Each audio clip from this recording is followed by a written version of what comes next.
Annonce prophétique, premièrement, je commence par aller sur le plan international. Nous allons passer d'un régime de gendarmes au régime des plus forts.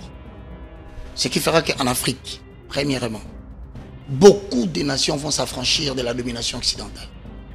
L'année qui vient. Deuxièmement, sauf imprévu, je suis en train de lire une guerre qui va embarquer le monde dans un problème que nous ne saurons pas gérer. Et qui aura des implications sur des États qui sont soutenus, des pouvoirs qui sont soutenus par des Européens, la France, les États-Unis. Troisièmement, de manière interne, je suis en train de réaliser que 2025, c'est une année où Dieu va interpeller les esprits de tous ceux qui sont morts pour la République démocratique du Congo. Ces esprits vont revenir pour réclamer une période où les choses doivent changer pour le peuple congolais. Je suis en train de voir en 2025 les sangs baignés. Pourquoi? Parce que la population finalement se décide de n'être ni du côté de l'opposition, ni du côté du pouvoir, mais réclamer son bien-être par le biais, si on ne fait pas attention, d'un leader spontané.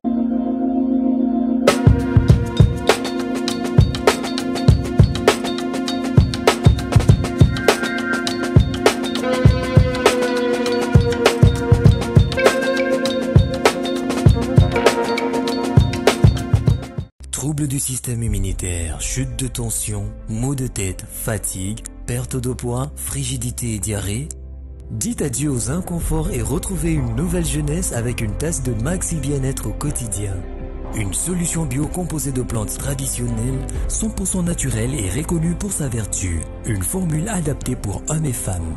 Depuis plus de 10 ans, le Maxi Bien-être Café renforce le système immunitaire, restaure la fatigue physique, améliore le sommeil, aide à stabiliser la tension et la glycémie, nettoie les reins, soulage l'hémorroïde et la constipation. Chez les hommes, le Maxi Bien-être restaure le dysfonctionnement sexuel, l'impuissance et l'éjaculation précoce. Maxi Bien-être est disponible partout dans le monde. Passez vos commandes sur www.maxibienêtre.com. Dans les soucis de vous informer, divertir et vous former, Nouvelle Tendance, votre chaîne, met à votre disposition des applications, radio et télévision. Comment installer? C'est simple. 1. Rendez-vous sur Play Store ou App Store. Tapez TVNT pour la télévision et RNTFM pour la radio. Pour répondre à vos préoccupations, contactez les bureaux. Merci pour votre acte de bienveillance. C'est compliqué, en fait, Abraham... Excellent début de semaine et nos meilleurs voeux pour l'an 2025 qui pointe à l'horizon. Nous ne sommes plus qu'à quelques heures avant de clôturer l'année 2024 qui va désormais appartenir à l'histoire. Nous sommes heureux de vous retrouver dans le cadre de votre émission pour revenir sur l'actu de dernières heures, l'actu de la semaine et même le projection, c'est qui nous attend au cours de l'année 2024-25, voulais-je dire. Certes, l'année 2024 aura été fort agitée avec des péripéties de tout ordre, les vicissitudes auxquelles nous avons été soumis, mais nous y voilà, nous toujours en forme pour vous servir. Grâce à vous qui continuez à nous soutenir, qui continuez à nous encourager dans ce que nous faisons, vous ne cessez jamais de nous écrire, de nous laisser des messages, de commenter les contenus que nous produisons sur votre chaîne Politico RDC. En 2025, il y aura encore de nouveaux contenus. La philosophie et l'esprit vont rester la même, mais nous allons toujours encore mettre beaucoup plus d'accent sur la qualité, car nous estimons ici que vous méritez largement cela. Nous allons parler d'une question cruciale, la question qui nous a accompagnés jusqu'à cette fin d'année. Oui, la question du changement de la Constitution, elle se pose avec acuité. Les débats ne fait qu'être relancés depuis une certaine période. Le chef de l'État a réitéré sa volonté de changer ou de réviser la Constitution, mais à quel prix? C'est la question que nous allons nous poser. À l'opposé, l'opposition se réunit autour de l'ancien chef de l'État, Joseph Kabila, pour barrer la route au pouvoir, au Félix Tshisekedi, dans la tentative de réviser ou de changer la Constitution, l'alliance qui a été rendue possible depuis Addis Abeba, l'alliance entre Joseph Kabila et Moïse Katumbi. On en parlera aussi dans quelques instants. Une fois de plus, meilleurs vœux de bonheur, de santé, de succès, de force, de réussite et dans toutes vos entreprises. Que l'année 2025 vous soit largement bénéfique. Alors, nous ne pouvons pas imaginer mieux que clôturer l'année avec l'homme des dieux, Roger Baka. Meilleurs vœux, merci de répondre comme vous le faites depuis une certaine période à l'invitation de Politicon. Nous vous en remercions énormément. Merci. Je donne meilleurs vœux à Politicon, à toute l'équipe. Meilleurs vœux à tous ceux qui nous suivent à partir de la maison. Comme je l'ai dit toujours, c'est pour moi un honneur d'être invité par Politicon qui a la force du détail. Et je vous remercie. Puisque nous sommes à la fin de l'année, je demande à tous qui vont nous suivre de bien vouloir partager cette émission qui aura une dimension surtout prophétique à la fin. Et je vous prie de pouvoir suivre avec une attention soutenue cette émission et que Dieu vous bénisse. Allez, merci beaucoup. En un mot, comment vous avez résumé pour vous, pour la nation, pour l'humanité, l'année 2024? Ça aurait été une année où nous avons posé les jalons d'un grand changement qui va venir. L'année 2024. Certes, une année sur le plan social, les gens ont beaucoup souffert. Mais je pense que 2024, pour nous, en République démocratique du Congo, c'est une année qui a posé la base de la destinée de la RDC.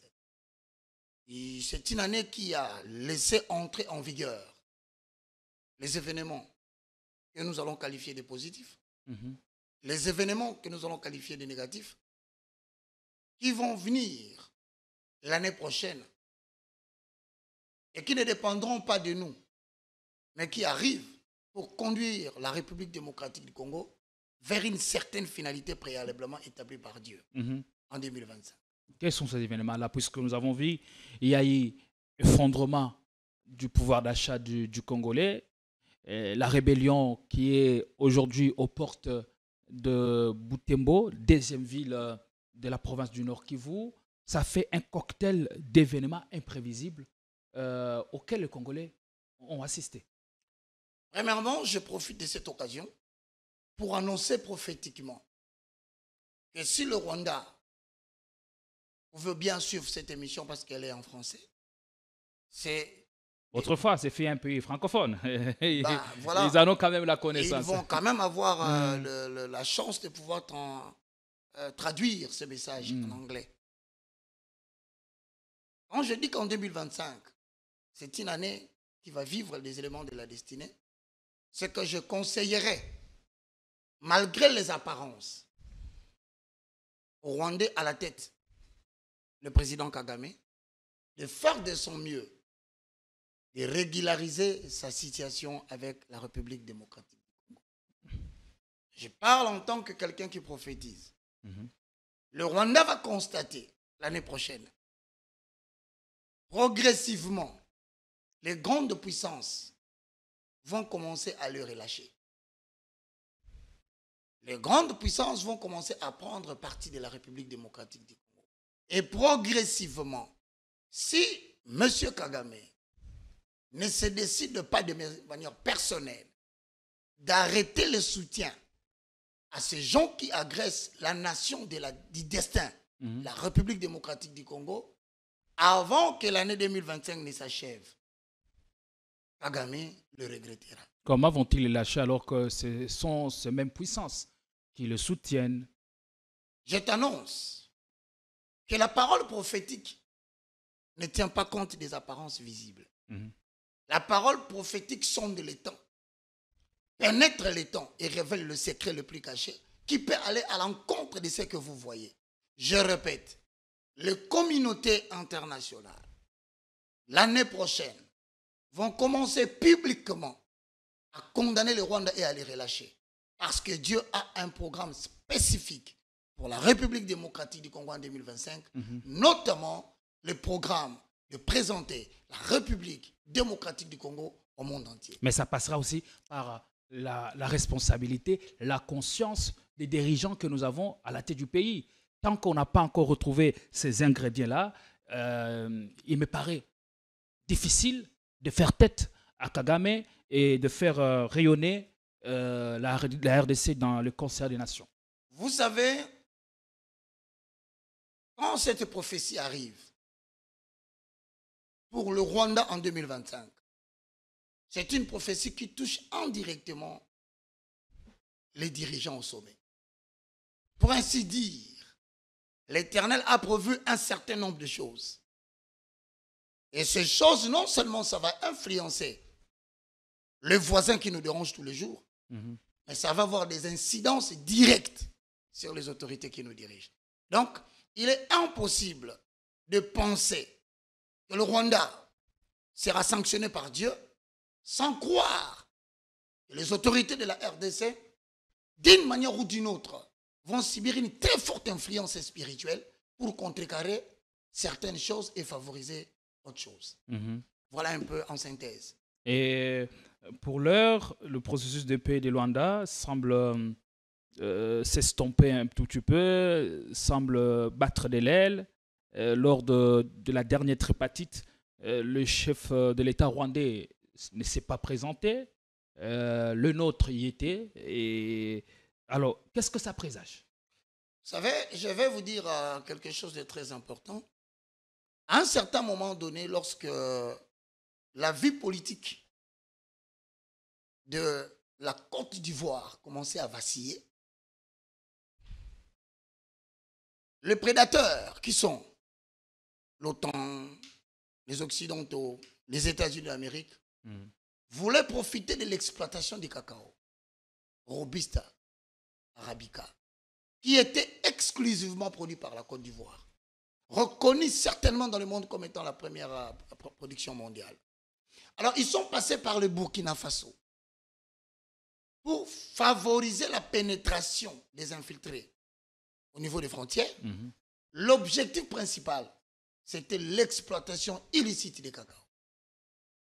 Et à une certaine période, le Burkina Faso s'est retrouvé producteur de cacao qu'il ne produit pas. Comme pas miracle.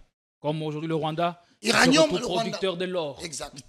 Alors c'est pour vous dire, en d'autres termes, par rapport au processus de l'Angola avec la tripartite qui ne réussit pas, tout à coup vous ne vous posez pas la question pourquoi est-ce que Joe Biden s'est retrouvé en Angola.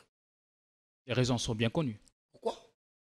Pourquoi avant qu'il ne quitte d'ici le mois de janvier, il se décide de fouler le pied en Angola? Pourquoi? Parce qu'il y a un projet que développe les États-Unis d'Amérique, qui n'a pas d'alliés, mais qui n'a que des intérêts. Les États-Unis d'Amérique poussent Joe Biden à venir pérenniser un programme qui n'est pas le projet de société de Joe Biden, mais qui est un programme que Donald Trump doit nécessairement continuer parce que ça, c'est la politique des États-Unis d'Amérique qui doit nécessairement continuer. Et pourquoi Kagame ne vient pas? Parce que Kagame ne maîtrise pas cette carte. Notamment, vous savez, la construction des chemins de fer qui doit quitter au moins 15 000 km de chemins de fer qui quitte Lobito, l'Angola, pour chuter sur Kolwezi. Est-ce qu'on doit s'en féliciter? Qu'est-ce que le Congo gagne dans ce projet? Je te dis, sur ce que le Congo gagne, ce qu'en fait Kolwezi se trouve en République démocratique du Congo. Et Kolwezi est une partie qui regorge de potentialités de matières premières qu'on appelle commerciales et militaires. Donc on appelle matières premières stratégiques. Ce sont ces 4 matières premières qui vont influencer les 25 ans qui vont venir après. Dans le monde, nous aurons le cuivre qui va exercer son pouvoir, le cobalt. Et le Congo a une réserve coltan inépuisable de ces matières. Je te confirme que sur ce qui concerne le cobalt, par exemple, je parle peut-être du coltan, 70% de la réserve mondiale se trouve en République démocratique. Je parle de la réserve malgré mondiale. le pillage à grande échelle qu'il y a eu. Je continue à dire que c'est ça le miracle de la RDC. bien que spolié, mais l'homme blanc ne comprend pas pourquoi il n'arrive pas à éteindre ces matières premières, qui sont des dons venus de Dieu pour permettre à la RDC de se présenter demain devant les concerts des nations. Avec, par exemple, les matières que je dis aujourd'hui, je qualifie de minerais stratégiques. Vous savez qu'avec le minerai stratégique, nous pouvons influencer le prix de tous ces produits auprès des clients. Le BRICS en a besoin. L'Amérique en a besoin avec l'Europe pour leur survie. Dans les 25 ans, nous en avons. Voilà pourquoi ça devient un peu difficile de traiter la RDC avec un jugement à double sens. Parce qu'il est difficile aujourd'hui d'exploiter les matières premières. Sans composer avec la RDC. Mais je comprends maintenant le problème, c'est quoi? Tout le monde veut maintenant composer avec nous. Or, tout le monde sait comment c'est que nous avons l'OTAN, d'une part, qui mesure l'ampleur de la chose à partir de l'Obito jusqu'à Kolwezi, mais il y a la première puissance économique et régionale aujourd'hui qui risque de devenir la puissance mondiale, qui appartient au BRICS, la Chine, qui prévoit aussi, de la même façon, de construire un chemin de fer qui quitte l'océan Pacifique, qui viendra rencontrer Kolwezi avec le projet. Qu'est-ce qui se passe là-dedans? Donc, le président angolais est impliqué dans son pouvoir. Le président Sassou du côté Brazzaville, il est impliqué dans son pouvoir. Alors, nous nous retrouvons dans une situation où le Rwanda veut comprendre réellement la carte des États-Unis d'Amérique dans la suite des temps. D'ailleurs, je vous informe que la France a parlé contre le Rwanda. L'Amérique en a fait de même. Et aujourd'hui, je vous informe que la Grande-Bretagne vient aussi de dénoncer l'implication du Rwanda. Et donc, je pense, la géopolitique telle qu'elle se présente aujourd'hui, la République démocratique du Congo sera au centre de tous les enjeux d'une guerre, même troisième guerre mondiale, qui risque de se passer en RDC en 2025. Économiquement, je le dis bien, et politiquement. Donc, si l'on ne maîtrise pas l'administration de la RDC, on ne saura pas atteindre ces projets-là. Voilà pourquoi je vous dis, ne suivez pas le fait que Kagame ne soit pas venu. Kagame gagne du temps. Kagame cherche à maîtriser l'agenda de Donald Trump, qui certainement ne sera pas à sa faveur. Est-ce que, quand vous dites que Kagame essaie de gagner du temps, est-ce que ça ne lui profite pas? Parce qu'entre-temps, la menace, c'est sur les compatriotes qui sont dans des camps de déplacés, dans toutes ces régions en proie à l'insécurité grandissante. Et pendant ce temps, les Rwandais vivent quand même un semblant de paix. Vous savez, il y a eu en 1945 un nouvel ordre qui a été établi, notamment on a établi un gendarme mondial. C'était les États-Unis d'Amérique qui règle tout et qui définit même les règles du jeu. Mais maintenant, avec l'arrivée de BRICS, comme je le dis la dernière fois, nous quittons l'ordre de l'agenda qui consiste à ce qu'il y ait un gendarme mondial. Nous entrons dans la phase qu'on appelle les rapports de force. Je peux vous confirmer une chose, le Rwanda n'est pas plus fort que la République démocratique du Congo. Je vous confirme encore que l'armée rwandaise n'est pas plus forte que l'armée congolaise. Mais seulement c'est parce que les États-Unis d'Amérique, par la politique de Joe Biden, le Rwanda profite du soutien militaire de manière cachée. En réalité, la RDC ne se bat pas avec le Rwanda. La RDC se bat avec l'Ouganda. La RDC se bat avec le Rwanda. La RDC se bat avec la communauté internationale qui veut continuer le régime de prédation des matières premières en République démocratique du Congo en passant par nos voisins qui n'ont d'autre besoin que de piller nos ressources. Et voilà, jusqu'à présent, nous tenons debout malgré les avancées apparentes. Mais je crois qu'avec l'arrivée de Donald Trump, qui ne l'entend pas de cette manière, je vous donne par exemple le propos qu'il a tenu à Zelensky, vous devez mettre fin à cette guerre. Ce qui veut dire, Donald Trump n'a pas l'esprit de continuer à soutenir les guerres pour exploiter les autres nations. Pour lui, il vous dit, prenez-vous en charge. Il n'a pas le temps pour ça. Il a le temps de se consacrer à la reconstruction des États-Unis d'Amérique. Alors maintenant, qu'est-ce qui va se passer? C'est que le Rwanda n'aura plus de soutien.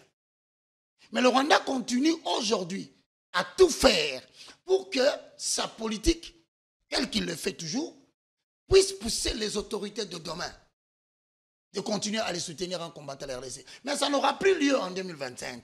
C'est-à-dire maintenant, la République démocratique du Congo aura la possibilité, avec sa collaboration bivalente avec le BRICS, et les États-Unis d'Amérique de définir sa propre politique. Mais maintenant, les enjeux sont tels que les autorités congolaises, s'ils penchent vers le BRICS, il y a des incidences et surtout les dangers. Pendant que nous cherchons à résoudre le problème de la guerre, le pouvoir congolais se retrouve dans une situation difficile. Quelle est cette situation? C'est que nous sommes en plein apprentissage démocratique avec des problèmes internes qui nous divisent et qui empêchent les Congolais de se réunir autour d'un seul objectif. Voilà le plus grand souci que nous avons. Et si on ne sait pas jouer sur ces conflits internes par rapport à ces conflits externes, attendez-vous qu'en 2025, il y ait des bouleversements graves au niveau de l'Afrique centrale. Voilà, il faut recréer la dynamique interne. C'est important pour que le pays retombe sur ses jambes et puisse se relever de ses cendres afin de faire face à tous ces pays, à tous ces prédateurs de nos minéraux. Il y a un siphonnage systématique de nos minéraux, voilà. Et on en parle et c'est important que l'on puisse insister là-dessus. Maintenant, on va parler de la question cruciale, la question du changement ou de la révision constitutionnelle. Le chef de l'État a été le premier à porter ce projet qui a résonné au sein de l'opinion parce que même son parti politique, l'UDPS, en a fait son cheval de bataille. L'Union sacrée qui n'arrivez pas à y mettre sur la même longueur d'onde. On va scruter un peu cela avec vous. Mais avant tout ça d'abord, pourquoi l'Église s'intéresse-t-elle à ces débats? Merci. Pourquoi l'Église s'intéresse à ces débats? Parce que l'Église n'a pas seulement reçu mandat de pouvoir préparer les citoyens pour aller dans le royaume des cieux. L'Église a un rôle vis-à-vis de la société. D'abord, par rapport en commençant par ses propres membres. Voilà pourquoi nous encadrons les orphelins, nous encadrons les veuves, nous encadrons patati patata. Mais l'Église se trouve dans un pays.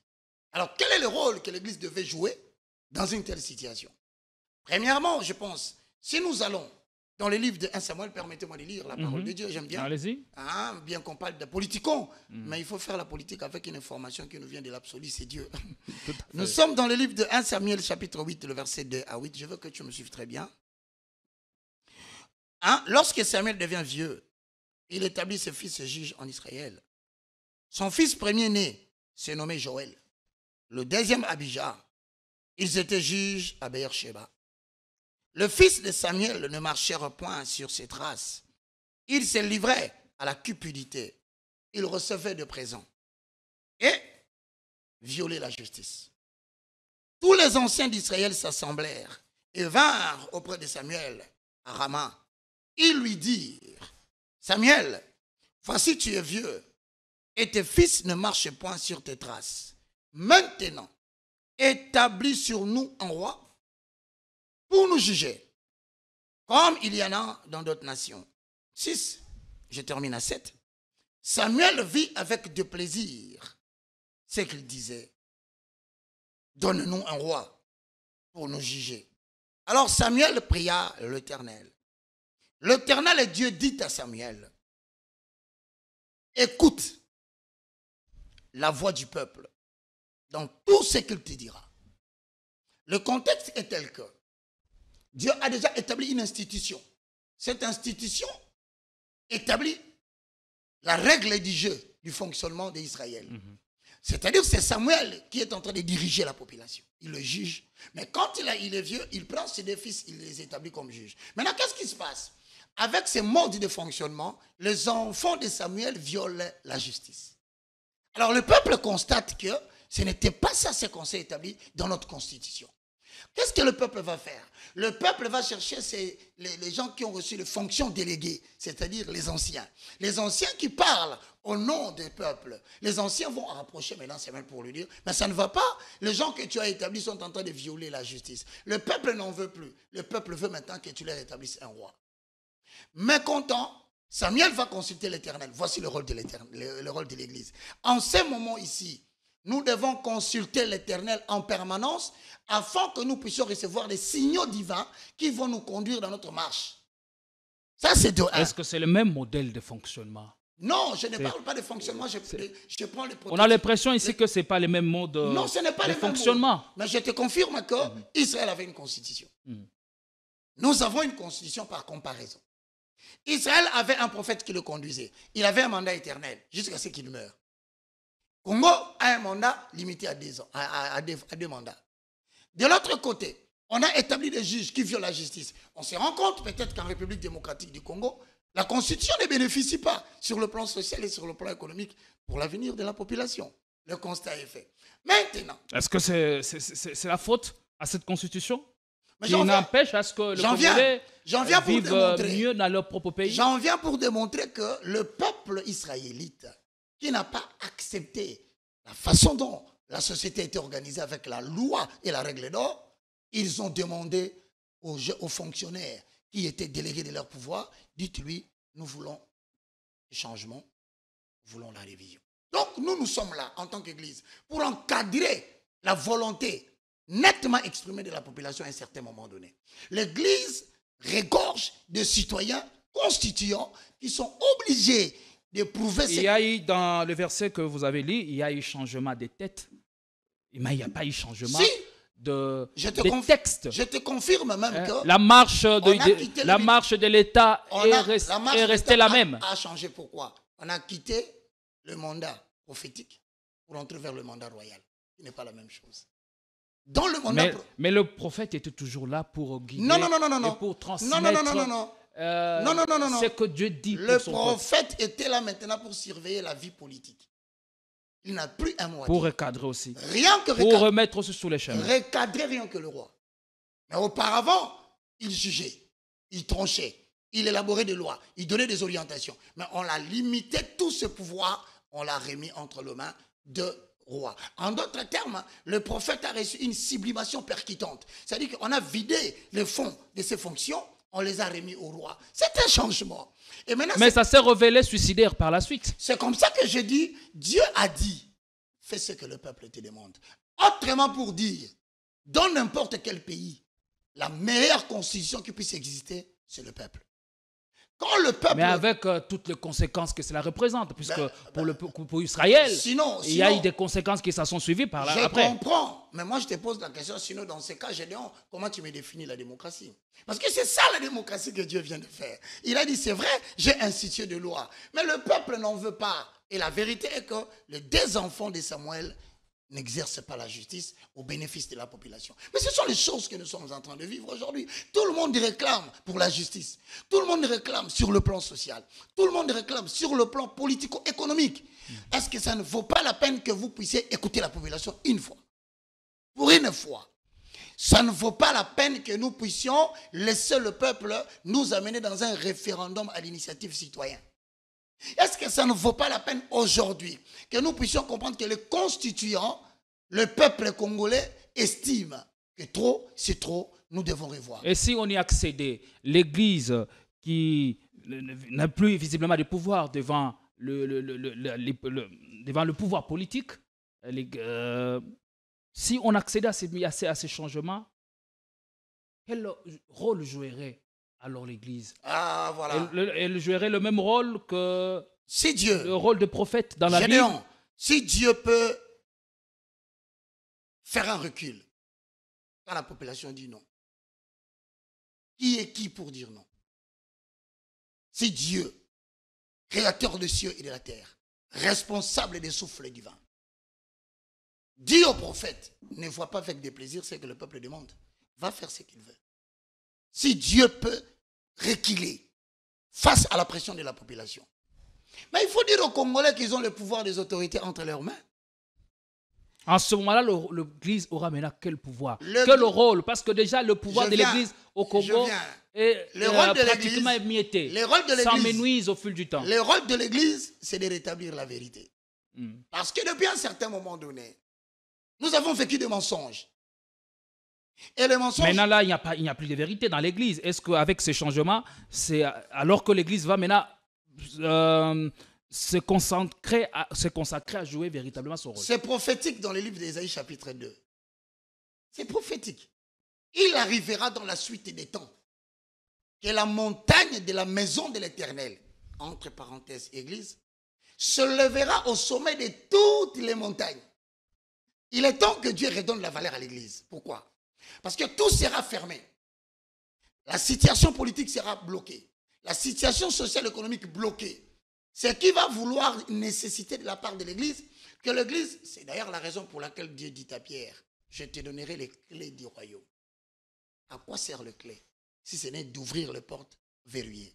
Donc, le monde, petit à petit, tend vers des limites de blocage que l'église, pendant son âge d'or, va trouver des solutions que les politiques et les politiciens ne peuvent pas trouver. Donc, l'église du Congo, malgré les apparences, a une mission très lourde dans la gestion de la période que nous sommes en train. Avec ces degrés d'inconscience qui caractérisent l'église, vous pensez l'église être à même de jouer un rôle prépondérant dans cette mutation? Je préfère te lire directement la référence, parce que la parole exacte de l'Éternel, c'est cette parole qui nous conduit. Cette parole d'Ésaïe chapitre 2 est aussi complétée par Michée. Voilà pourquoi Dieu... Est-ce que nous sommes en train de partir pour passer à côté de l'essentiel? Non. La parole de l'Éternel est la vérité. Le problème, c'est que les gens parlent de la démocratie au Congo, mais ne cherchent pas la vérité derrière cette démocratie. Il y a eu une hypocrisie du langage démocratique. Et là, j'accuse aussi le média. Parce que le média ne fait que jeter la confusion sur le concept de démocratie. Et voilà, il propage des choses qui n'est pas réellement la vérité. Parce qu'aujourd'hui... Quel est le sens que vous donnez à la démocratie? Le pouvoir au peuple. Tel qu'il est écrit dans 1 Samuel chapitre 8, le verset « Rendez au peuple son pouvoir ». En lisant cette référence, je reviens dans l'essence de la démocratie. Et d'ailleurs, c'est ce qui va nous amener dans les débats que nous avons aujourd'hui. Je dis bien, voilà le message prophétique de l'Église. Je ne parle pas de l'assemblée, des bâtiments. Non, je parle de l'ensemble des personnes que Dieu préalablement a mis de côté pour sauver cette nation. Ils sont à l'étranger, ils sont ici au Congo, ils sont dans l'Église. Donc, ils se préparent. Certains d'entre eux sentent déjà la sonnette sonner. Écoutez l'oracle de l'Éternel. Ésaïe chapitre 2. Prophétie d'Ésaïe fils d'Amoth sur Juda et Jérusalem. Il arrivera dans la suite des temps que la montagne de la maison de l'Éternel, entre parenthèses église, sera fondée sur le sommet des montagnes. Les montagnes sont des difficultés, mais l'église sera au-dessus de cette difficulté. On ajoute qu'elle se lèvera par-dessus les collines et que toutes les nations y afflueront. Les peuples s'y rendront en foule et diront, venez, venez, montons à la montagne de l'Éternel, à la maison de Dieu de Jacob, afin qu'il nous enseigne ses voies et que nous marchions dans ses parvis. La Bible ajoute encore dans le verset 4, il sera le juge des nations, l'Église, l'arbitre d'un grand nombre de peuples, Église. De leurs glaives, ils forgeront des oyaux, Église. Et de leurs lances, ils forgeront des serpes, toujours l'Église. Une nation ne tirera plus l'épée contre une autre. Et l'on n'entendra plus de guerre dans la maison d'Israël. Venez et marchons à la lumière de l'Éternel. Cette référence est complétée dans Michée. Maintenant, qu'est-ce que je dis ici? Peu importe les apparences de divisions intestines, des guerres, des conflits, je vous assure que l'église que vous êtes en train de voir va jouer un rôle dans la suite des temps et un grand rôle en 2025. Des citoyens qu'on appelle des citoyens constituants vont se lever. Les citoyens constituants viendront de l'église pour dire quoi? C'est nous qui devons définir la règle d'or de l'avenir du Congo. C'est nous qui devons concevoir, avoir l'idée, élaborer. C'est nous qui allons adopter, c'est nous qui allons ratifier. Donc le pouvoir reviendra au peuple, mais par les moyens de l'église. Donc ne minimisez pas cette situation que nous sommes en train de traverser. Et je confirme encore. Je le reconfirme. Maintenant, je rentre dans une question que tu m'as posée. Je ne sais pas si j'ai botté en touche, mais avant que je ne parle de cette référence... Mais il faudra relever aussi que l'Église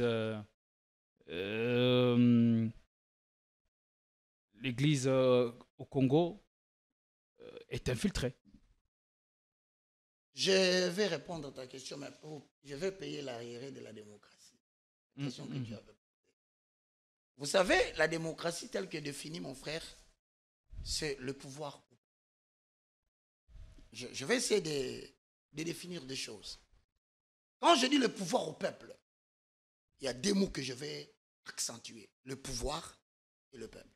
Le peuple, c'est un ensemble d'individus.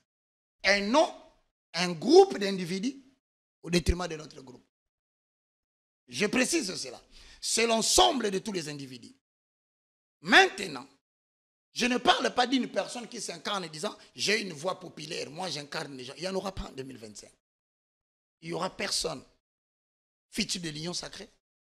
Fils-tu d'Addis Abeba? Que tu viens d'évoquer de Katumbi et de Kabila?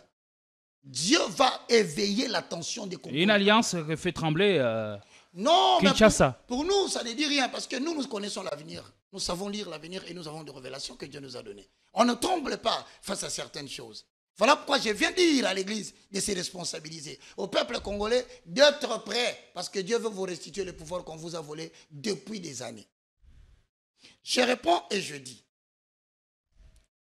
Ce n'est pas du pouvoir, hein, Gédéon. Je ne parle pas du pouvoir, une partie du pouvoir. Mais je parle du pouvoir dans sa totalité. La plénitude du pouvoir. Adam Smith, Ricardo, Aristote, beaucoup de grands esprits ont défini le mot pouvoir. C'est la force, Gédéon, de faire triompher au sein d'une relation sociale la volonté du peuple.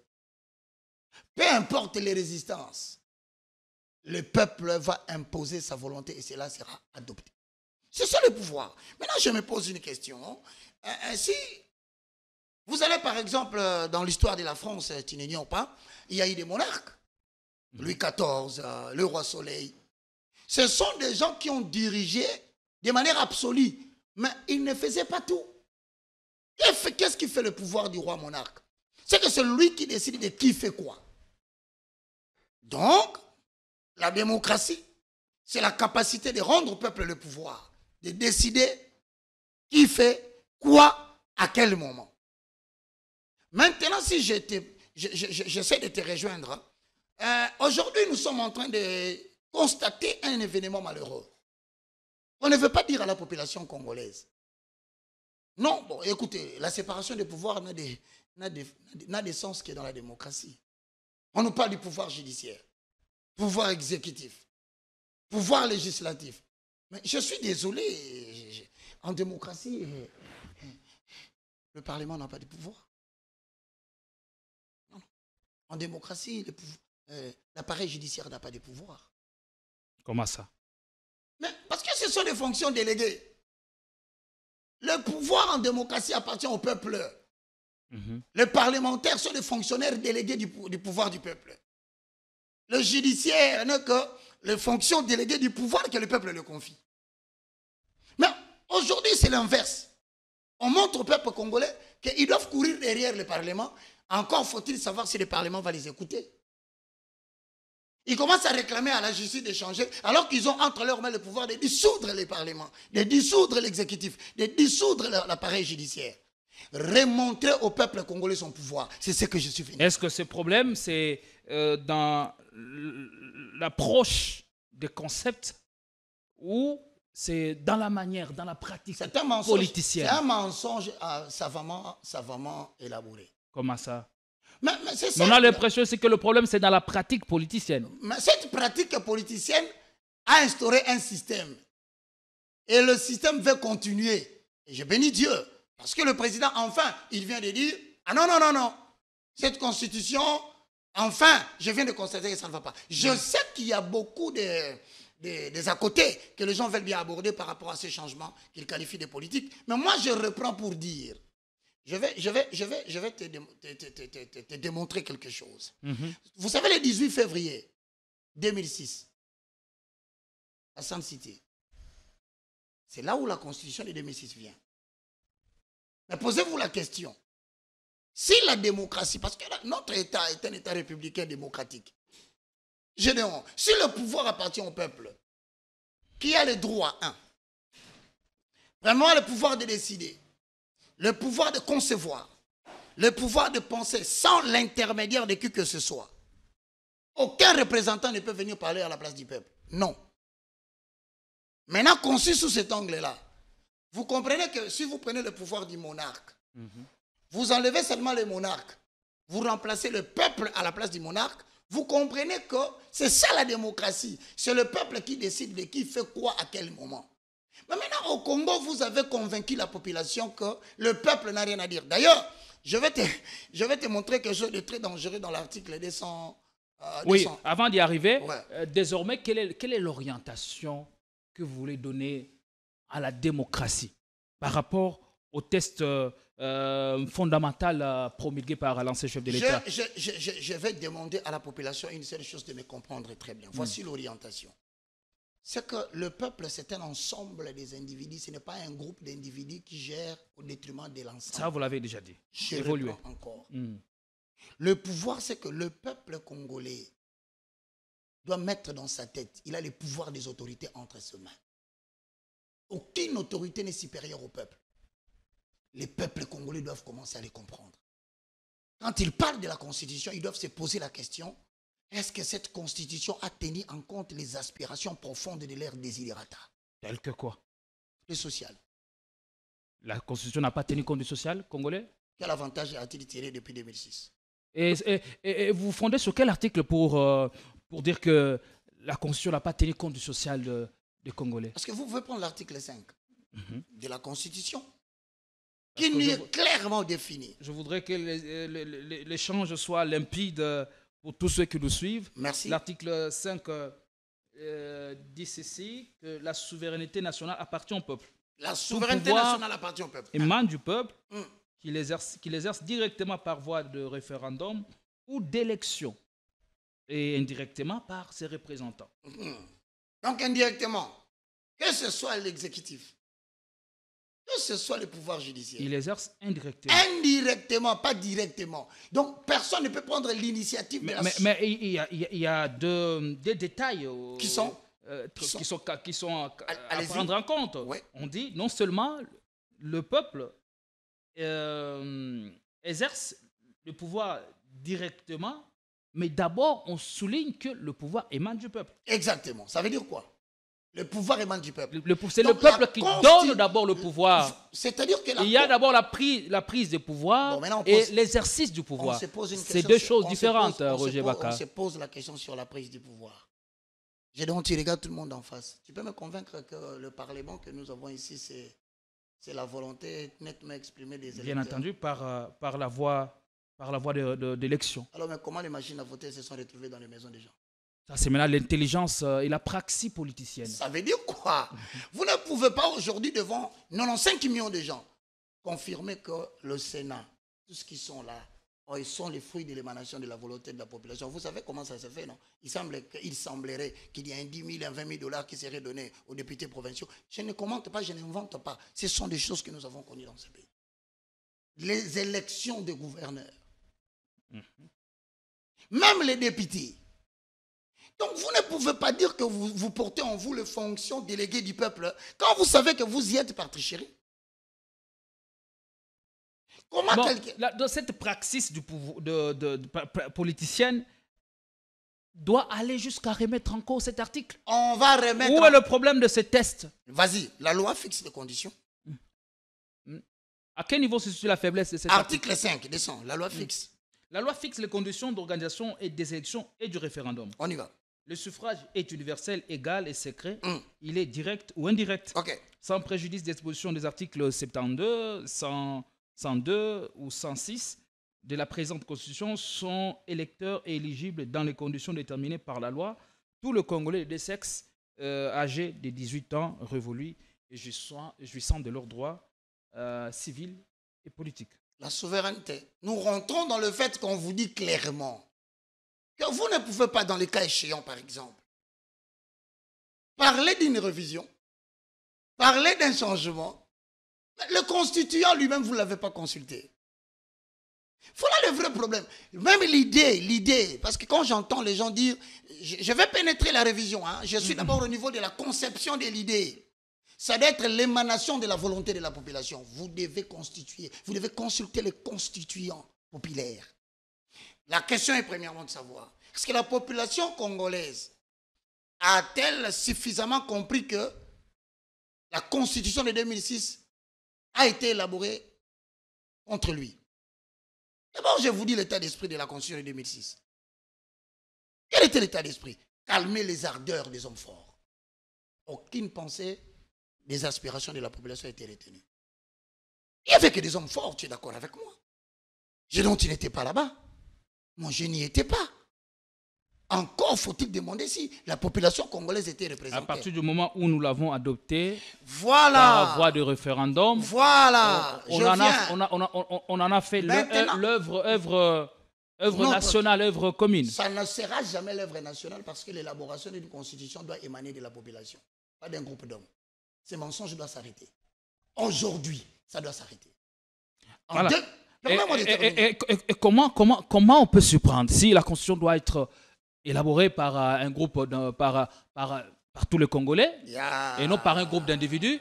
Le chef de l'État dit qu'il mettra sur pied une commission devant statuer sur la pertinence, juger la nécessité de réviser ou de changer. C'est un manque. Et donc, ce sera encore un groupe d'hommes, un groupe d'individus qui va encore réfléchir sur les tests à imposer à tout un peuple. Ok, tu es arrivé. Voilà pourquoi j'ai dit à un moment, cette constitution élaborée en 2006 peut tromper une partie de la population congolaise. Il nous a trompés pendant un temps. Cette même constitution de 2006 a trompé à un moment toute la population. Nous avons cru que c'était vraiment une constitution. Mais il arrive maintenant, la constitution est mise à l'épreuve de temps. Cette constitution ne peut pas tromper en tout temps tout le monde. Je vous informe qu'il n'y a pas eu représentativité de la population là, à San City. Parce que l'objectif n'était pas de chercher à comprendre. Ceux qui étaient là, c'était des étrangers? Des Rwandais, représentés par RCD, tu le sais. 2. Allez-y. Le MLC. Peuple congolais, vous nous suivez avec Gédéon. C'est une émission de la fin de l'année, mais qui risque de trop frapper. Comprenez-nous. Donc le RCD était la couverture du Rwanda. Mais le MLC était en collaboration parfaite avec l'Ouganda. Le pouvoir de Kinshasa était soutenu par la communauté européenne et américaine. Avec quelques sujets congolais pour essayer d'embellir pour des raisons de décor. Et vous dites que nous avons adopté cette constitution. Mais c'est une erreur grave. Quand vous dites que la démocratie, c'est le pouvoir au peuple, est-ce que nous avons élaboré cette constitution? Sinon, pourquoi cette hypocrisie jusqu'en ce jour? Une constitution qui nous a mis en difficulté et a permis aux voisins. Et ceux qui l'ont élaboré, parce que vous avez parlé de l'historique de cette constitution, mais en omettant délibérément, ou peut-être non volontairement, je ne sais pas trop, l'étape qui a précédé la rencontre de Sun City. C'était quoi? La rédaction a été élaborée par des Congolais, dont le professeur Mampouya, qu'on a reçu sur ce plateau, et ils se sont réunis à Simsimi. Parlons du professeur Mampouya que je salue. Qui avait mandaté? Le pouvoir des membres du peuple. Quel est le peuple qui... C'était l'éminence grise à cette époque. Non, il fallait recourir à toutes ces valeurs refuges. Tu es une éminence grise. Dans la démocratie, le pouvoir est égal. Il n'y a pas une voix supérieure à l'autre. Et donc je commence par dire... Roger Baka. Mon frère Gédéon. Tu es une tête grise en matière de corporation journalistique. On pouvait te consulter. Mais là, on est à l'étape de l'élaboration. On ne peut pas faire venir n'importe qui. En droit, on dit, quand la forme, elle est...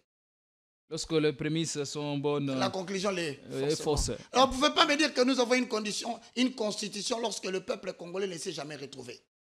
Mobutu, à son époque, si je ne me trompe pas, en 1964, a fait la même chose pour installer un régime dictatorial. Le peuple ne s'est pas retrouvé. Nous arrivons en 2006. On va nous présenter des experts.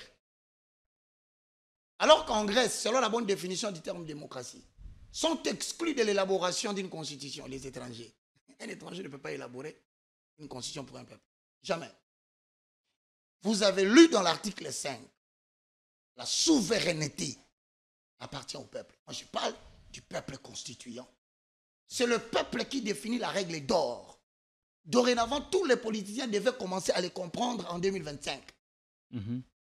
Le peuple doit récupérer le pouvoir lui arraché depuis 2006. Est-ce qu'on n'est pas en train de prendre le même et recommencer, ou encore de retomber dans les heures du passé? Quelqu'un Parce que vous dites que clairement que la Constitution doit être élaborée par les Congolais, par le peuple. Par le constituant. Et exclure les étrangers. Non seulement ça, mais aussi l'état processus. d'esprit. C'est-à-dire que c'est l'état d'esprit, l'objectif poursuivi par la Constitution élaborée en 2006, c'était de taire les ardeurs des hommes forts. Est-ce qu'on n'est pas en train de répéter la même chose aujourd'hui? C'est-à-dire aujourd'hui. Par le pouvoir en place. Ah non, qui a important ces on ne projets. répète pas pourquoi. Parce que le même pouvoir qui est en place aujourd'hui a marché avec la même constitution que moi, Baka, j'ai dit en tant que citoyen constituant, ça ne vaut plus la peine de représenter un peuple qui n'ont pas tenu en compte les aspirations. J'ai dit point barre. Mais vous allez me parler maintenant de la révision. Et attendez, et si l'éternel Dieu des armées, oui, dans sa bonté, oui, vous croyez en Dieu, non? mais je suis son messager. Voilà. Si l'éternel Dieu des armées, dans sa bonté, décidait, c'est un exemple, d'ôter la vie au chef de l'État, Félix Tshisekedi. Que nous ne devons pas souhaiter. Vous continuerez avec ces débats? Que nous ne devons pas d'abord souhaiter. Pourquoi? J'ai dit si. Si, mais je ne souhaite pas et je dis ne le souhaitez pas. Pourquoi? Parce qu'au moment où nous sommes, l'humanité est en train de traverser une zone de turbulence. Où toutes les nations sont en train de chercher à conquérir l'espace des autres. Ne commettez pas cette erreur. Aujourd'hui, vous irez en Chine, il y a une portion de terre que la Chine veut conquérir, Taïwan. Vous allez au Japon, il y a une île. Vous allez en Israël, ils se battent avec les Hamas.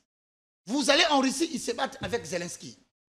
En Afrique, nous continuons à subir cela. Il y aura toujours des guerres. C'est une réalité qu'il faut mettre en tête. Alors ne perdez pas l'identité de votre nation. Le danger, c'est quoi? Qui représente le chef de l'État, l'actuel chef de l'État? Aujourd'hui. Par rapport face à toutes ces menaces? La menace, premièrement, serait de... Vous connaissez, il me semble que la défense de la thèse de James Kabarebe de Kagame, je pense. Vous savez quelle était sa thèse? Comment placer un Rwandais à la tête de la République démocratique du Congo? Ça, ce sont des urgences urbaines que vous essayez de raconter. Nulle part, ça n'a pas été vérifié. On a pu monter des recherches, mais nous ne sommes pas tombés sur une telle thèse. L'Empire Imatuti est à la quête des espaces. Il faut le retenir. Et il utilise la guerre injustement imposée à la RDC pour conquérir nos portions de terre. Voici pourquoi on vide la population à l'intérieur. L'espèce de tribu est en train d'être effacée pour installer des Rwandais. C'est comme ça que l'Amérique, on a conquis l'Amérique, c'était quoi? Les Amérindiens, les Indiens étaient là, ils étaient sur leur terre. Il fallait les éliminer physiquement un à un. Jusqu'à ce que nous passions à la deuxième étape, avoir des enfants avec des citoyens de cette portion de terre, et ensuite exercer l'autorité de réclamer la terre. Mais c'est ce que nous vivons. Le Rwanda est en quête de l'expansion. Sinon, vous croyez pourquoi à Brazzaville on s'était? Avec l'espace qu'on vient de donner au Rwanda. Cherchez à connaître la vérité, vous le saurez, que Brazzaville est entre les mains du Rwanda. Bien géré. Et c'est la même chose qu'on fait, la politique de l'élimination de la population pour remplacer d'autres personnes. Mais nous, ici, nous ne nous intéressons pas à ça. Nous sommes en train de passer notre temps à jouer au football, à aller, voilà, à faire autre chose. C'est comme ça que à ne pas prendre au sérieux ce qui se passe chez autrui. La population s'éduque. Bon gré, mal gré, le mot est déjà sorti. Changement de la Constitution. Alors, Roger Baka, est-il favorable à la révision ou au changement de la Constitution? Je ne parle pas d'abord, je ne peux pas. Parce qu'aujourd'hui, quand on dit réviser, c'est à peu près modifier. Ce sont les mêmes mots. C'est-à-dire que prendre certains éléments qui dérangent. Mais moi, je pose la question. Une constitution qui a été élaborée dans le but d'exploiter la République démocratique du Congo pendant une période relativement longue. Parce qu'on savait qu'on nous a infiltrés. Regarde bien l'article 220. Permettez-moi. 220. Non, je suis dans l'article 218, je m'excuse. On va déjà en chitant. Ouais, mais il ne faut pas qu'on chite rapidement sans donner à la population congolaise une idée générale de ce qu'il va faire demain. On va y arriver. Dans l'article 218, portant révision de certains articles de la Constitution de la République démocratique du Congo. 218. L'initiative de la révision constitutionnelle appartient concurremment au président de la République. C'est en 2006 qu'on dit ça. Le président de la République se présente d'abord dans cette constitution comme étant... Article 218. 18. Mais dans l'article 5, on dit quoi? La souveraineté appartient à qui? Le pouvoir émane du peuple. Bon, maintenant, ce n'est plus le peuple. Maintenant, on place d'abord en premier lieu le président. Quel était le souci de cette époque? Puisque nous sommes en train de gérer la République démocratique du Congo, élaborons la constitution de manière à donner plus de pouvoir au président. On dit le pouvoir émane du peuple. Oui. Et le peuple qui a élu le chef de l'État qui est là par la voie d'élection, alors il représente le million de Congolais à ce niveau-là. Je vais te dire, et s'il initie un tel projet, où est le mal? Et comment lui, qui a reçu des fonctions déléguées, sans consulter la population, il va vouloir faire une révision? Le pouvoir émane du peuple, même le pouvoir de la révision. Et comment fait-il peut faire la révision? Qui ça? Ou le changement? Non, moi je suis en train de parler d'abord de la révision. Je viens au niveau du changement. C'est pour te dire c'était quoi? Ça s'est élaboré en 2006. Rentré dans le contexte de 2006, le Rwanda cherche à s'asseoir, à dominer la RDC. Maintenant, le problème c'est quoi? C'est qu'en fait, même l'idée, le président, avant d'initier dans l'esprit de 2006, sachant que nous avons infiltré l'armée congolaise, sachant que nous sommes en train de maîtriser toutes les institutions. Maintenant, je pose un problème. On dit tout le jour ça, mais on n'a jamais malheureusement réussi à extirper tous ces infiltrés de notre armée. Je vais t'informer, tu sais, la plus grande infiltration, c'est les mensonges entre le vote et l'élection. On nous raconte ici que nous avons élu 2006, on a élu 2011, c'est faux. Les élections, c'est la capacité du peuple de choisir une personne et de le voir être élu. C'est ça les élections. C'est-à-dire ce n'est pas voter. Maintenant, voici les mensonges subtils qu'on met en place. On dit, vous allez élire. Vous n'élisez pas, vous votez. Voter signifie prendre votre bulletin, le déposer dans les urnes. Mais élire signifie que la personne soit réellement l'aspiration de la volonté de la population. Depuis 2006, les Congolais ne sont pas parvenus à voter. En 2006, vous pouvez me confirmer que le président qui est sorti, il avait gagné? On va en 2011. Vous pouvez me confirmer que le président qui est là, il avait gagné? C'est une question, le peuple vous regarde. Ok. Allez-y. Donc vous voyez que chaque... Allez, continuez. En 2018, 2019 j'espère. 2018. L'élection qu'on vient d'avoir ici. 2018. Vous pouvez me confirmer que la population a affirmé de manière totale que c'est le président qui était élu. Ok. Après. Donc c'est-à-dire chaque élection... Et 2023 récemment. Même si nous partons en 2023, vous savez ce qu'il y a eu comme conflit. Jusqu'à la Cour constitutionnelle. Ça veut dire quoi? Le problème n'est pas au niveau des individus. Le problème, c'est sur le mensonge que vous avez donné grossi au peuple congolais. Vous leur donnez toujours l'espoir que c'est eux qui ont les commandes, mais à la fin, vous leur présentez des choses qu'ils n'ont même pas envie de voir. Alors moi, j'ai dit ça. On ne peut pas revoir un mal. Un mal, on ne l'encadre pas. Un mal, on ne le guide pas. Un mal, on le combat. Pas de révision, nous allons changer. Maintenant, le problème se pose à quel niveau? Dans un régime démocratique, le seul moyen pour le peuple de répondre le pouvoir en main, c'est le référendum à l'initiative citoyenne. Pourquoi j'insiste sur ça? Parce que c'est le peuple qui doit définir la règle du jeu. On est dans une situation où, avec l'idée que le chef de l'État a donnée, certains estiment, c'est de me comprendre, je dis certains, estiment que c'est une nouvelle façon pour le chef de l'État de vouloir faire tout tomber. De remplir pour un troisième mandat. C'est l'hypothèse que certains disent. Mais je pose la question aux politiciens de l'opposition. Si vraiment ça, c'est l'idée. Mais pourquoi vous n'appuyez pas la population dans le référendum à l'initiative citoyenne? Vous insistez qu'on ne change pas la Constitution. Donc, selon vous, pour les opposants, cette Constitution, elle est bonne.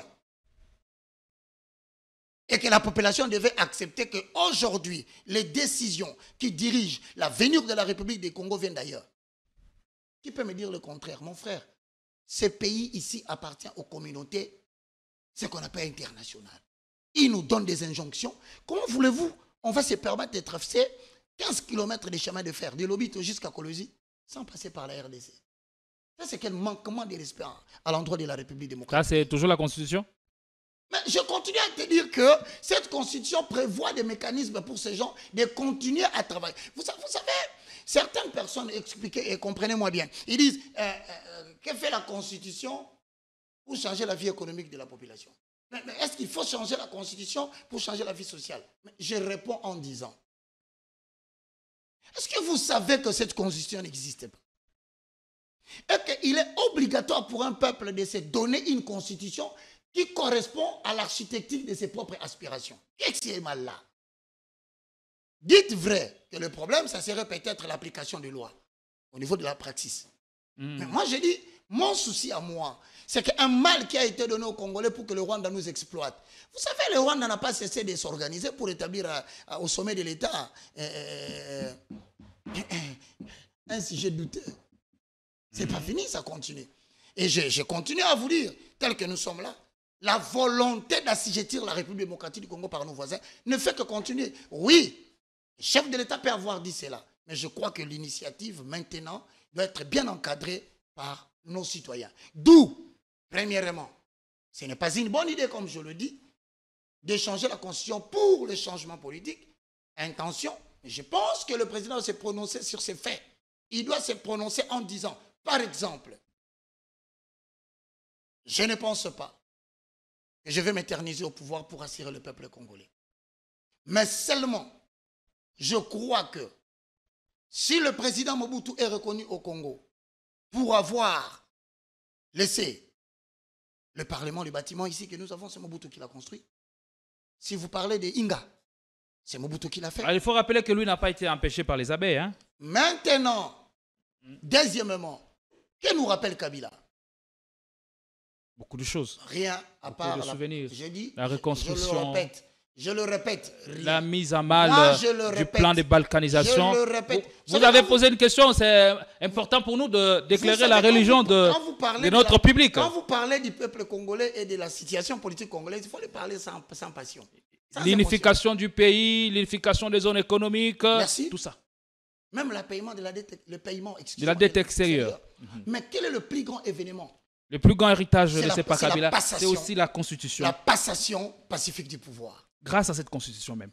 Non, mais grâce à cette même Constitution. Non, c'est une volonté politique. La Constitution n'a pas décidé. C'est pas la volonté politique. C'est une volonté politique. La Constitution en précise le mode et les mécanismes. Je te rappelle que le président Kabila a tenté de changer la Constitution. M. Kengo était obligé de parler lingala au Parlement. Procès d'intention. Dans lobby Nabino. Changement écosalema, c'est comme ça qu'il a arrêté. Procès d'intention. Non. Kengo dont vous parlez garde toujours des meilleurs souvenirs. Je parle de Kengo comme étant de l'ancien chef de l'État. Écoutez-moi bien, l'initiative, l'histoire on ne change pas. L'initiative de vouloir changer la Constitution, eh bien, réviser, non changer. Papa, même si on voulait réviser, on voulait toucher à quoi? Aux articles, et vous dites intangible. Moi, je dis, le président Kengo a dit, et je le félicite, c'est lui qui a sauvé la situation par son discours en Lingala. Donc, la même constitution qui était bonne, élaborée en 2006, tout à coup, ça devenait mauvais pour qu'on change. Et maintenant, vous condamnez la même attitude. Vous dites, ah non, mais comment le président Félix a commencé? Tout à coup, ça devient mauvais. Nous sommes en train de dire... Et pourquoi vous n'avez pas soutenu Kabila dans cette démarche de changer la constitution? Parce que je ne croyais pas à cette constitution. Moi, je n'ai jamais voté depuis 2006. Pourquoi vous ne l'avez pas soutenu? Je commence par te dire que ne croyant pas à la constitution, je n'ai jamais voté. Non, le soutenir dans le changement de la constitution. Vous avez dit tantôt ici, il avait des intentions de vouloir supplanter cette constitution. Kengo l'avait interpellé du haut du plateau du Sénat. Oui. Pourquoi ne l'avez-vous pas soutenu? Et pour aujourd'hui changer, avoir un discours allant dans le sens du changement. Voilà pourquoi j'évoque le changement. Premièrement parce que, au premier point, Mikhail Gorbatchev, soutenu par les États-Unis en silence, avec un sérieux doute de nationalité, il a favorisé l'éclatement de la Russie et l'URSS. Il a favorisé l'éclatement de l'URSS. Vous l'avez compris depuis quand? Depuis longtemps. Et aujourd'hui, je suis convaincu qu'il dirige bien, qu'il dirige mal. Ma première conviction, nous avons à la tête un citoyen congolais avec ou sans problème de doute et de nationalité. Maintenant, par la tentation de nos voisins de vouloir reprendre le contrôle. J'insiste que ce changement doit être venu. Pourquoi? Parce que si le chef de l'État, le peuple congolais, reconnaît en Kabila, que je félicite d'ailleurs pour ne pas penser du mal de lui en tout point, la passation pacifique du pouvoir, le plus grand héritage que le président Kabila nous a laissé, si le président Félix peut travailler de manière à ce que la Constitution rentre au désidérata de la population et que la population désigne par des voies d'élection crédibles, tout pendant qu'il est là, et qu'à la fin, il dit « je m'en vais ». Il sera très honoré et respecté plus que tous les présidents qui sont passés après. Allez, merci beaucoup. On va conclure. Nous n'avons plus assez de temps. Merci. Alors, vous allez mettre un dernier commentaire sur ces sujets et que devons-nous attendre dans les mois à venir, dans les prochains mois et au cours de l'année 2025. Quelles sont les grandes annonces prophétiques auxquelles nous devons d'ores et déjà nous préparer? Les grandes annonces prophétiques, premièrement, je commence par aller sur le plan international. Nous allons passer d'un régime de gendarmes au régime des plus forts. Ce qui fera qu'en Afrique, premièrement, beaucoup de nations vont s'affranchir de la domination occidentale. L'année qui vient. Deuxièmement, sauf imprévu, je suis en train de lire une guerre qui va embarquer le monde dans un problème que nous ne saurons pas gérer et qui aura des implications sur des États qui sont soutenus, des pouvoirs qui sont soutenus par des Européens, la France, les États-Unis. Troisièmement, de manière interne, je suis en train de réaliser que 2025, c'est une année où Dieu va interpeller les esprits de tous ceux qui sont morts pour la République démocratique du Congo. Ces esprits vont revenir pour réclamer une période où les choses doivent changer pour le peuple congolais. Je suis en train de voir en 2025 les sangs baignés. Pourquoi? Parce que la population finalement se décide de n'être ni du côté de l'opposition, ni du côté du pouvoir, mais réclamer son bien-être par le biais, si on ne fait pas attention, d'un leader spontané. C'est pourquoi j'exige que nous ne laissions pas la place. Ces leaders spontanés viendraient de l'opposition armée, de l'opposition républicaine ou du même pouvoir. Vous savez, vous posez une question difficile parce que nous sommes déjà dans un format. L'opposition armée Nanga est là. L'opposition, vous avez des délices Sanga, vous avez le pouvoir. Aujourd'hui, nous avons le pouvoir, l'union sacrée à la tête avec le président de la République. Ne trouvez-vous pas digne que ces trois groupes d'hommes se réunissent un jour en 2025? Vous ne le croyez pas? Vous ne croyez pas que ces trois groupes finiront par se réunir? Ça reste possible. Je te dis, en 2025, ça aura lieu. Et je confirme et je crois. Je peux me tromper, mais dans les mouvements prophétiques tels que vus, je ne vois pas la République démocratique avoir des problèmes au sommet. Peut-être que le chef de l'État, après avoir fait tout ce qu'il a à faire, nous surprendra. Vous ne le voyez pas s'éterniser? Je le vois partir par sa propre volonté. Parce qu'il aurait échoué? Non, non. Ou par envie de, de laisser... Mais comment voulez-vous quelqu'un à qui comment voulez-vous quelqu'un à qui vous avez dit qu'il fasse des mandats, vous dites qu'il échoue? Il a accompli des mandats. Le secret le plus intime de son cœur est connu par Dieu. Ne spéculons pas. Ne croyons pas aux uns et aux autres. Moi, je demande à la population, dépassionnez-vous de ces débats. Le Congo, il est temps que le Congo écrive son histoire. Et cette histoire, c'est la nouvelle constitution qui sera élaborée. Et la seule méthodologie qui fera régner la paix en République démocratique du Congo, c'est le référendum à l'initiative citoyenne. Maintenant que les organisations du pouvoir déléguées aident les Congolais à répondre. Sinon, à la manière dont on va. Vous avez suivi le discours du chef de l'État? Nous avons des mouvements citoyens qui sont en intelligence avec les partis politiques et le monde, le monde occidental. J'ai suivi un entretien. On connaît tout ça. J'ai suivi un entretien du chef de l'État. Il a dit, quand je vous avais demandé de venir constituer l'union sacrée, je ne vous avais pas demandé de venir partager les pouvoirs. Le privilège ça veut dire en d'autres... Ils s'enlacent. Ça veut dire en d'autres termes Il est satisfait du rendement? Comme pour dire, vous n'êtes pas venu ici pour qu'on puisse partager le pouvoir. Et quand quelqu'un dit ça, moi je demande à la population, en fait je conclue en disant, chère population congolaise, si nous parlons, ce n'est pas pour être pour l'un ou l'autre. Nous voulons vous responsabiliser. Vous avez l'intention de croire que le pouvoir se trouve entre les autorités. Non, c'est vous qui avez le pouvoir.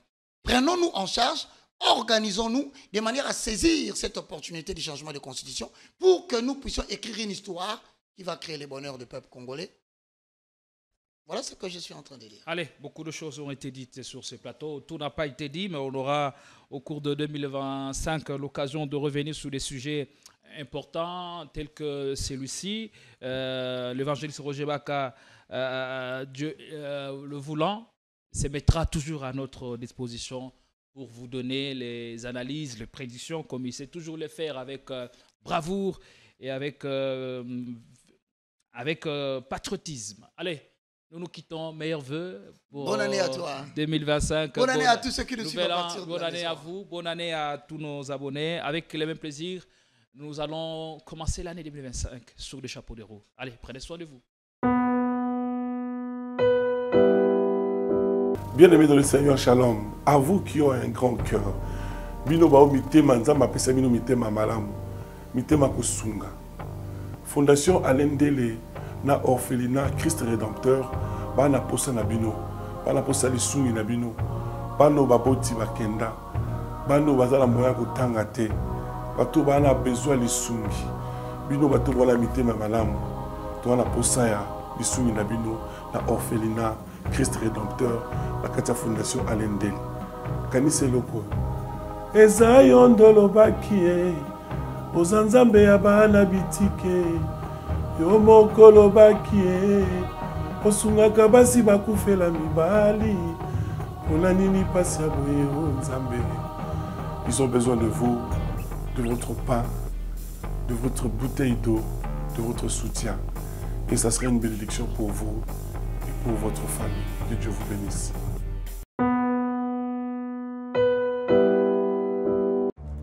Dans les soucis de vous informer, divertir et vous former, Nouvelle Tendance votre chaîne met à votre disposition des applications, radio et télévision. Comment installer? C'est simple. 1. Rendez-vous sur Play Store ou App Store. Tapez TVNT pour la télévision et RNTFM pour la radio. Pour répondre à vos préoccupations, contactez les bureaux. Merci pour votre acte de bienveillance. C'est compliqué, mais en fait, Abraham...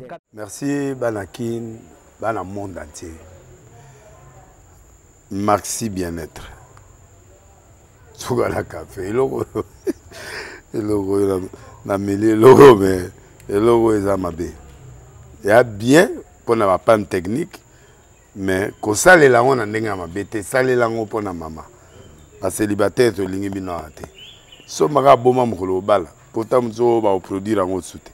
Merci bien-être yango yo. Lukango benga ndeko nanga Alendele yé mutu ayebi esika ko fournir yo autant que tu veux, $35.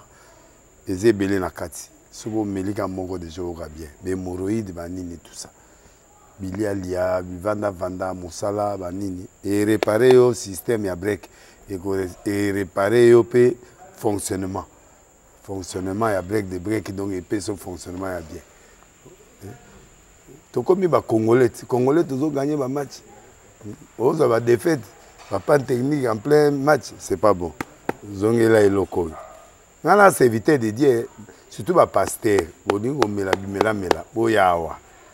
Bobenga pena Alendele un numéro naé pour bobenga pour bozo loko, c'est important. Traitement poison anti-poison yango yo ne ba mususu meli yango avant kende obima o mela melango ça des jours ata bateli loko moi cuire mon corps c'est bon oyo pe anti-poison donc soko ata izana kati et longolango Alendele mikolo som nabité mindele yango ba pese biloko ba udia po biloko yango bendeza ya solo Mikolo bachaka pazo à toi famille te à tous problème na mututé jalousie car do ba produit en wana y anti-poison oyo pe anti-poison donc benga Alendele à partir na ye ayibindeni oya ozwango nzambe na nga pambola bino mi batela mboke komi biete bato ba komi na jalousie oyo tozo comprendre de souté bana mike bazokufa mikolo bazokufa baotiana bana bébé bapoisson. Donc toujours zala na ntina ndenge na nga na ndako, c'est bon. Que Dieu vous bénisse.